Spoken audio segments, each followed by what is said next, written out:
Malaysia mengamalkan ekonomi pasaran bebas supaya ekonomi pasaran kita berkembang secara meluas dan peningkatan ekonomi kita juga meningkat. Hal ini dapat menjadikan ekonomi negara kita setaraf dengan ekonomi antarabangsa. Hal ini dapat dilihat daripada salah sebuah perjanjian yang dilakukan untuk melaksanakan perdagangan secara bebas oleh negara kita, iaitu ASEAN Free Trade Area ataupun dikenali sebagai AFTA.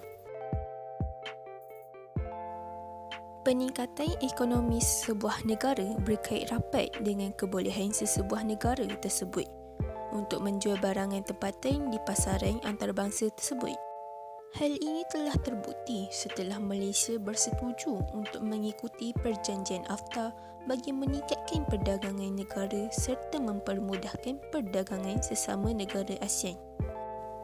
Perjanjian AFTA iaitu pada tahun 1992 menjadikan kawasan ASEAN sebagai tempat pengumpulan hasil-hasil daripada setiap negara ASEAN untuk melakukan perdagangan secara setempat.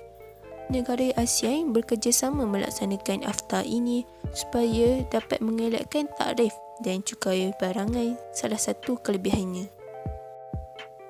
Penglibatan AFTA dilakukan sepenuhnya di negara kita supaya pasaran ekonomi kita sentiasa meningkat dan berkembang.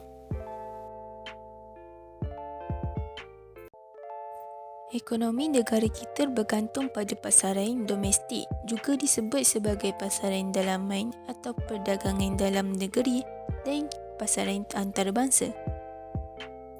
Malaysia sering mengalami pelbagai halangan dan kengkangan dalam melakukan perdagangan di negeri lain seperti tarif dan cukai. Hal ini adalah salah satu asbab perdagangan negara kita terganggu. Sebabkan itu, negara kita tidak berpuas hati dan ingin hak yang sama rata kepada semua negara yang berdagang. Maka, pandangan ini disebarkan dalam pelbagai forum antarabangsa termasuklah PBB dan Asia Pacific Economic Cooperation ataupun APEC. Untuk maklumat, tarif adalah bayaran yang dikenakan oleh kerajaan terhadap barang dan perkhidmatan yang diimport. Manakala cukai adalah bayaran yang dikenakan oleh kerajaan terhadap orang perseorangan, perbadanan, syarikat, barang-barang untuk perbelanjaan negara.